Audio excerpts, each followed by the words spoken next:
No jantar de aniversário dos meus pais, minha irmã fez um brinde agradecendo por terem criado uma filha única. Minha mãe levantou a taça, meu pai sorriu orgulhoso. Então, eu me levantei e disse algo que deixou a mesa inteira em choque. Não fui lá para causar confusão, queria, na verdade, fazer as pazes e mostrar que podia ser a madura da história. O lugar era chique, impecável, meio sem graça, do tipo onde os garçons falam baixinho e a comida parece mais enfeite que refeição. Cheguei 3 minutos adiantada, mas ainda assim me senti atrasada. Minha irmã já estava no centro das atenções, cabelo perfeito, maquiagem impecável, agindo como se fosse candidata a algum cargo ou líder de um culto moderno.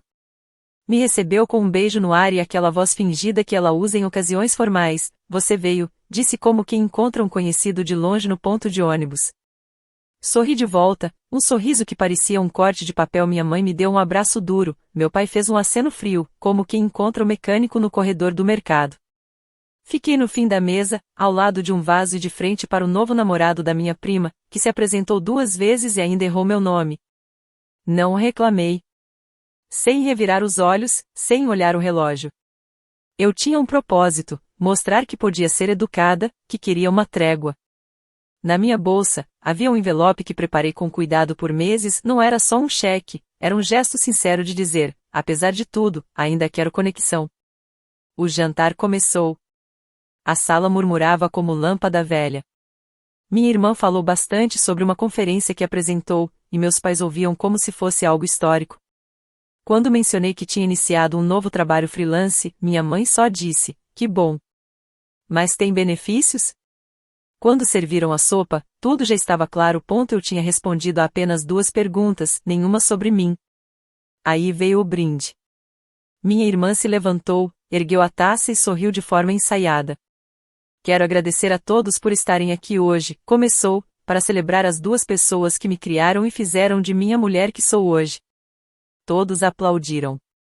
Eu também bati palmas, como uma foca treinada no comando. E especialmente, continuou ela, olhando para nossos pais com aquele carinho calculado, quero agradecer por terem criado a filha única mais incrível que alguém poderia querer. E parou aí. Fiquei esperando, torcendo para que alguém risse, que minha mãe dissesse ai, meu Deus, não se esqueça da sua irmã. Ou que meu pai tossisse, limpasse a garganta, qualquer coisa para quebrar o silêncio. Mas minha mãe só levantou a taça e meu pai sorriu, o mesmo sorriso das fotos de Natal. Nenhum olhar para mim. Eu podia ter pegado fogo ali e a única reação seria alguém pedir para encher a jarra de água. O som no meu ouvido sumiu.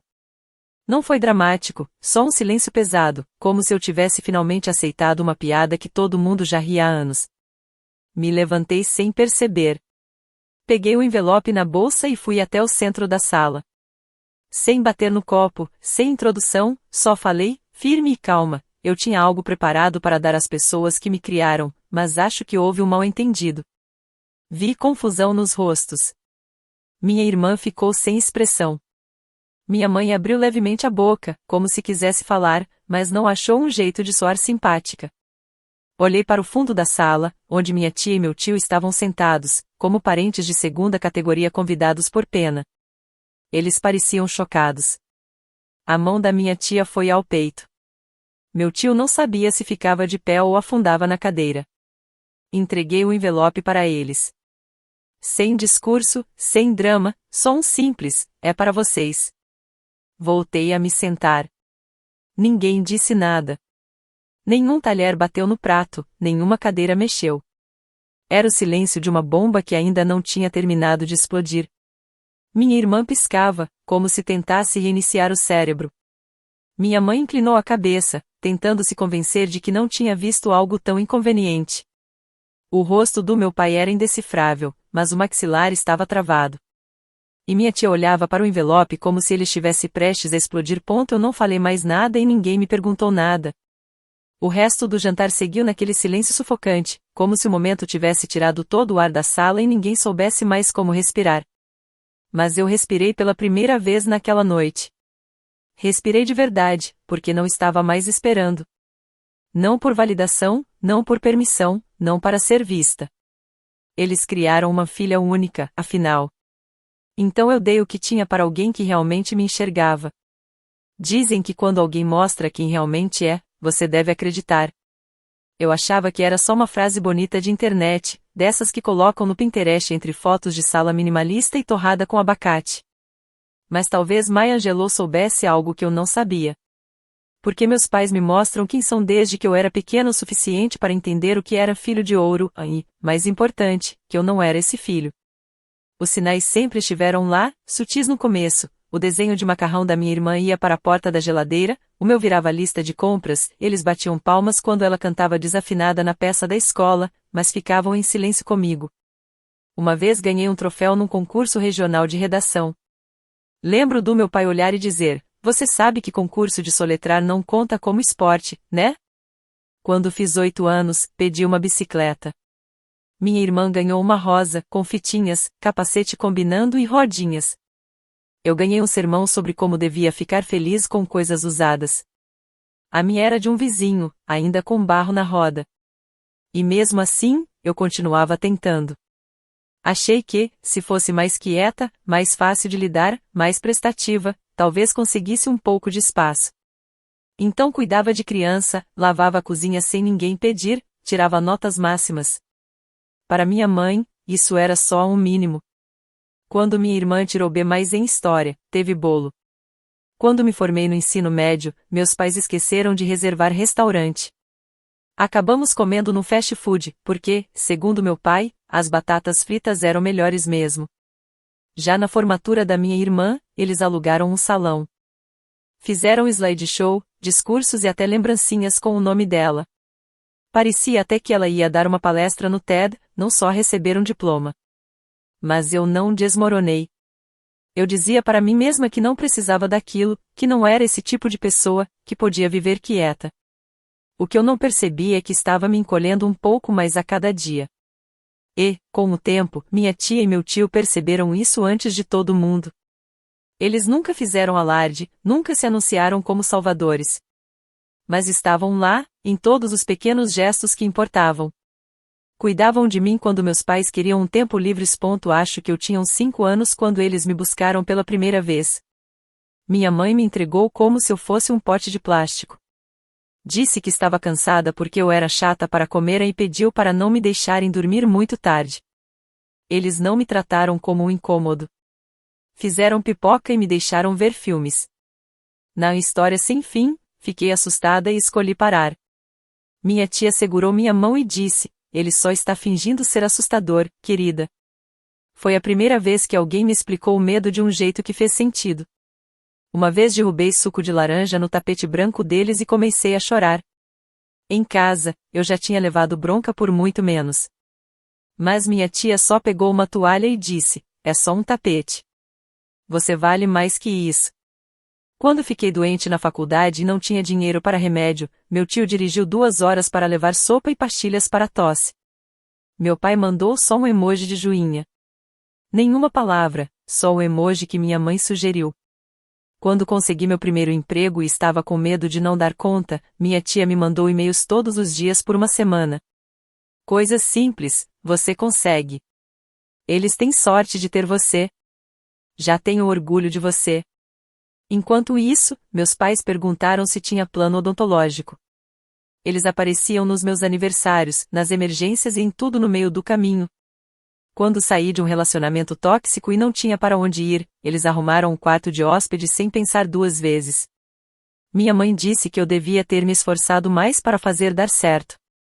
Quando consegui meu cliente dos sonhos como freelancer, contei primeiro para eles, não porque não quisesse contar aos meus pais, mas porque eu já sabia como a conversa ia ser e estava cansada de me encolher. Uma vez tentei explicar tudo isso para minha mãe. Falei como doía crescer à sombra de alguém que parecia nunca precisar se esforçar. Ela riu e disse: "Você sempre foi sensível demais. Esse é seu problema." Depois completou: "Pelo menos a gente não te mimou." E era verdade, eles não me mimaram. Mas minha tia e meu tio também não. O que eles fizeram foi me ver, me ouvir, me dar espaço para existir sem precisar merecer isso com esforço constante. E, nessa família, isso já era revolucionário. Poucas semanas antes do jantar de aniversário, eu estava na cozinha deles tomando café e percebi que me sentia mais em casa ali do que na casa onde cresci. Meu tio contava uma história boba sobre disparar o alarme de fumaça tentando fazer panquecas. Minha tia revirou os olhos, mas não conseguia parar de sorrir. Eles tinham aquela leveza natural de quem ama sem querer mudar o outro. Meio brincando, meio falando sério, eu disse: já quis que vocês fossem meus pais. Minha tia olhou por cima da caneca e disse: mas você é nossa. Aquele momento ficou guardado no meu coração. E foi com isso que entrei no jantar de aniversário. Eu não tinha plano de falar nada. Não pretendia fazer nada. O envelope ainda estava na minha bolsa, mas na minha cabeça ele ainda era para os meus pais.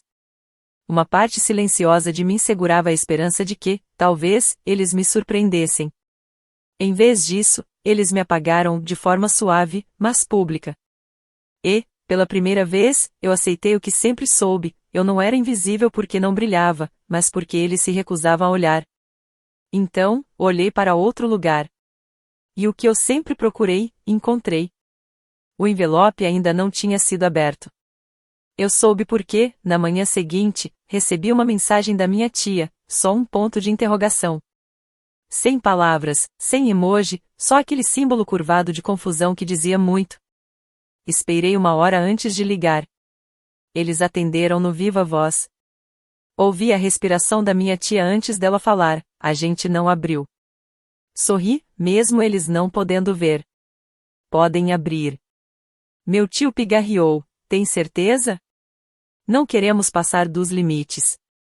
Vocês não estão, respondi, recostando no sofá e olhando para o teto. Nunca passaram.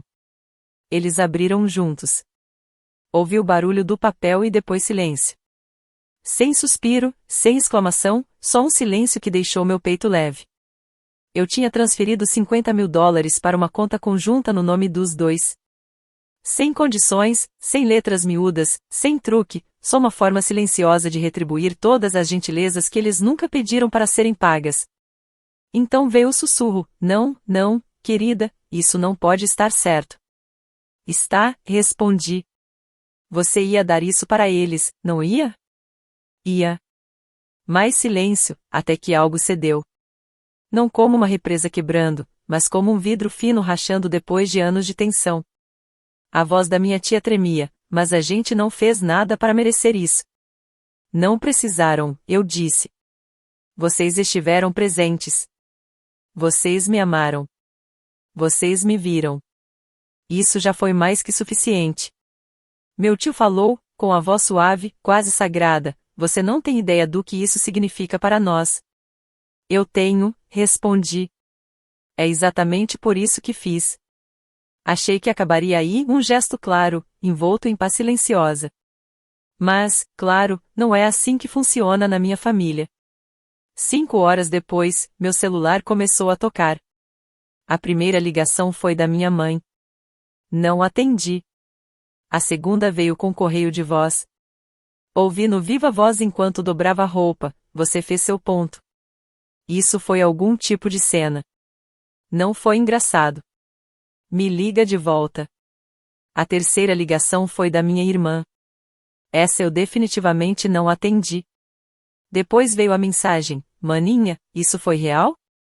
Tipo, o dinheiro. Você realmente ia dar tudo isso para eles?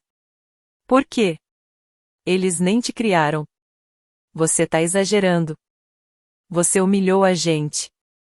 Eu não respondi, principalmente porque estava ocupada rindo. Aquele tipo de riso que só sai quando algo ridículo finalmente desmorona sob o peso da própria absurdidade. À noite, meu pai se meteu. Ele quase nunca manda mensagem. Acha que frases completas e emojis são coisa de gente fraca e de esquerda. Mas acho que a situação fez ele quebrar o protocolo. Filha, a gente precisa conversar pessoalmente, não assim, que no idioma dele quer dizer algo como: ainda não sei como virar essa história a meu favor, mas me dá um tempo. Depois veio o que eu chamo de fase de reorganização. Meus pais se fecharam, criaram uma narrativa e tentaram controlar a fofoca. Recebi mensagem de 2 primos que não falavam comigo há anos. Primo 1: ei, ouvi dizer que teve treta no jantar. Tá tudo bem? Primo 2: o que você falou pra tia Lorna? Sua mãe tá surtando. A tia Lorna, claro. Meus pais não ficaram quietos, ativaram a rede da família como se fosse campanha política. De repente, eu era instável, a filha dramática, a que queria chamar atenção. Mas eu não mordi a isca. Não expliquei nada. Não mandei minha versão no grupo da família. Só deixei eles se enrolarem no próprio silêncio. Até que veio a visita surpresa. Meio da tarde, 2 dias depois do jantar. Abri a porta e lá estavam eles. Minha mãe, de blusa engomada e brinco de pérola, meu pai, com postura de quem ia me chamar para ver a churrasqueira. Eu só me apoiei no batente, sem falar nada. A gente queria entrar, disse minha mãe. Não. Ela piscou, confusa.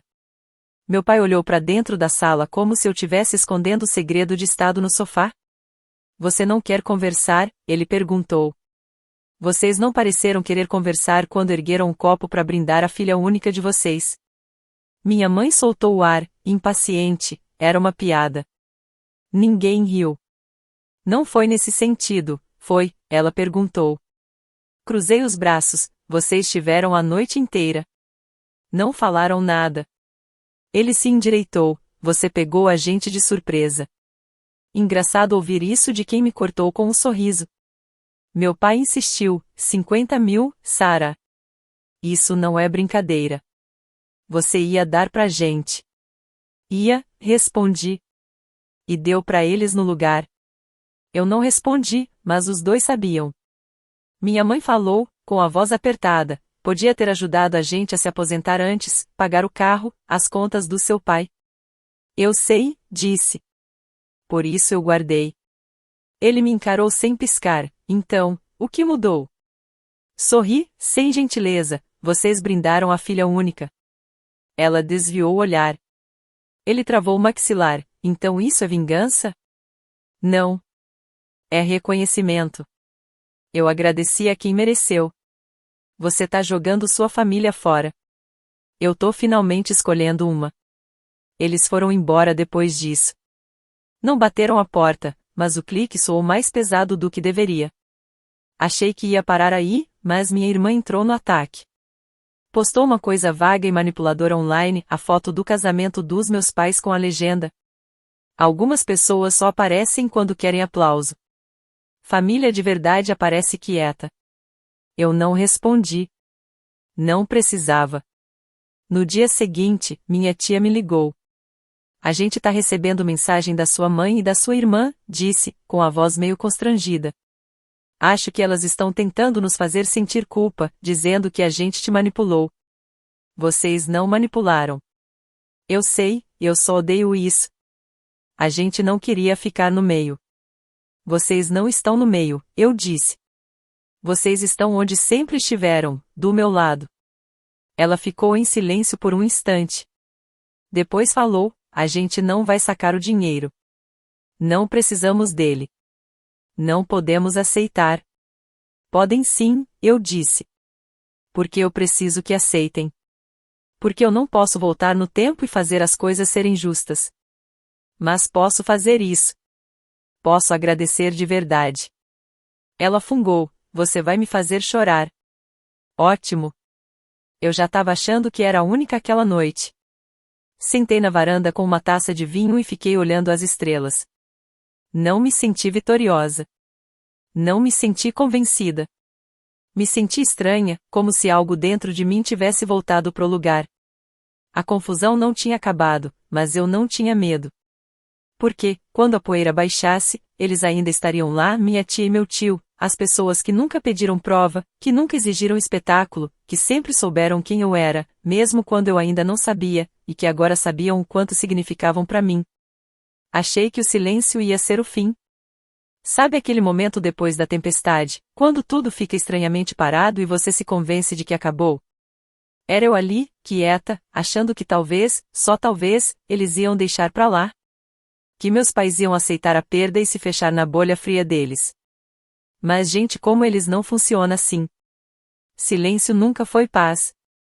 Era armadilha. Começou com uma ligação do meu primo Theo. A gente não se falava há anos. Ele é do tipo que só lembra de aniversário quando vê no Facebook. Então, quando vi o nome dele na tela, não atendi. Ele deixou o recado: Oi, só queria te avisar, sua mãe tá falando umas coisas sobre você, sobre o dinheiro. Dá uma olhada nas suas redes. Eu quase não uso mais Facebook, mas entrei. E lá estava, um post longo enrolado no perfil da minha mãe, vago o suficiente para ela ter desculpa depois. Mas com todas as marcas registradas dela, frases espirituais, versículos bíblicos passivo-agressivos e aquela humildade forçada que faz parecer que ela é a vítima. Ela não disse meu nome, mas não precisava. Parte o coração de um pai quando o filho se deixa levar por gente que finge amar. Família não é sobre dinheiro. É sobre lealdade. Fizemos o nosso melhor e agora estamos sendo punidos por isso. Às vezes, o mal vem com um sorriso. Debaixo disso, começaram a aparecer comentários. Amigos da igreja, vizinhos antigos, conhecidos com tempo de mais e informação de menos, dizendo que estavam orando pela minha família. Vocês não merecem isso. Criaram suas filhas direitinho. E o meu favorito, as pessoas esquecem quem carregou elas quando eram indefesas. Um dia, vão se arrepender. Quase ri, mas minha mão tremia demais. Aí veio o golpe de verdade. Minha tia me ligou, abalada. Ela tinha recebido um e-mail anônimo, sem assunto, só com prints de mensagens antigas que eu tinha mandado anos atrás. Coisas que escrevi em momentos de frustração, reclamando, desabafando, dizendo coisas como queria que parassem de ficar por perto o tempo todo ou às vezes só quero espaço. Nada que fosse traição, só aquele tipo de coisa que a gente fala quando tá cansado e humano. A pessoa que enviou? Minha irmã. Não assinou, claro, mas deixou pistas demais. Eu sei que você não quis dizer aquilo de verdade, disse minha tia. Mas doeu ver. E eu acreditei. Não porque ela quisesse me fazer sentir culpa, mas porque estava sendo honesta, dizendo a verdade mesmo quando era desconfortável, diferente do resto da família. Peguei o carro e fui até lá. Sentei na mesa da cozinha deles com uma caixa de doces e um peso no estômago. Desculpa. Por tudo. Por qualquer coisa que tenha feito vocês duvidarem do quanto significam para mim. Minha tia não fez discurso. Só pegou minha mão. Meu tio serviu café. Sem grandes declarações, sem abraços dramáticos, só presença. Aquilo era amor. Amor que não precisa de justificativa. Foi quando caiu a ficha, era hora de parar de forçar o que nunca funcionou. Parar de tentar tapar buraco em barco que nunca navegou.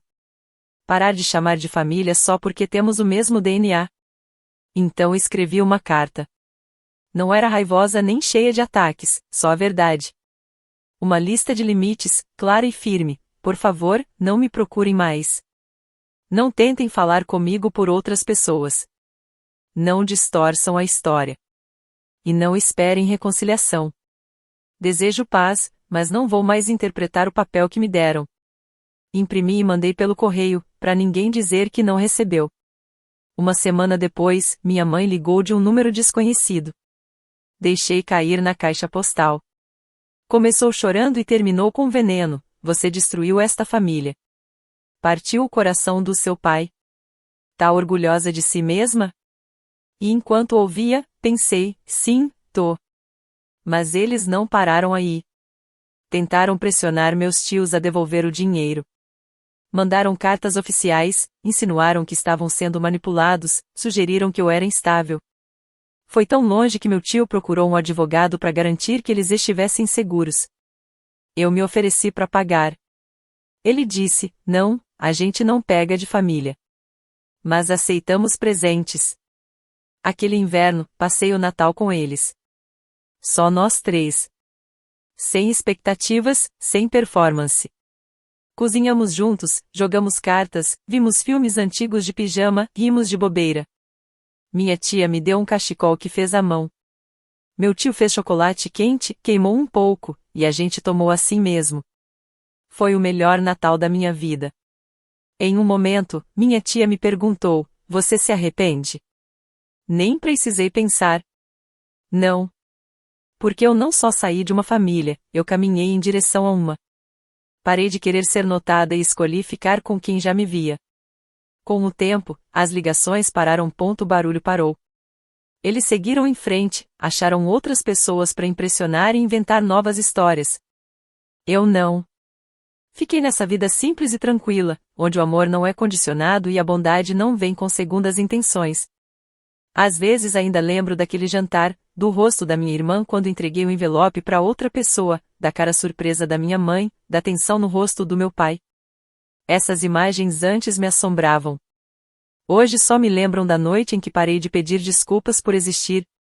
A noite em que disse chega e realmente quis dizer isso. Ainda me pergunto se agi certo. Não sobre dar o dinheiro para os meus tios, isso eu sinto no fundo que foi certo, mas sobre o momento, a forma, a declaração pública, o silêncio que deixei. Foi de mais ou de menos? Não fiz para envergonhar ninguém, fiz porque não dava mais para fingir. Mesmo assim, tem noites que fico acordada pensando, será que devia ter esperado? Entregado o envelope em particular? Isso teria amenizado ou só facilitado para eles mudarem a história? E aí, o que você acha? Fiz a coisa certa? Ou havia um jeito melhor de me afastar? Escreve aí nos comentários, de verdade quero saber o que você faria no meu lugar. E se quiser mais histórias reais e sinceras sobre decisões de família e se manter firme, não esquece de se inscrever.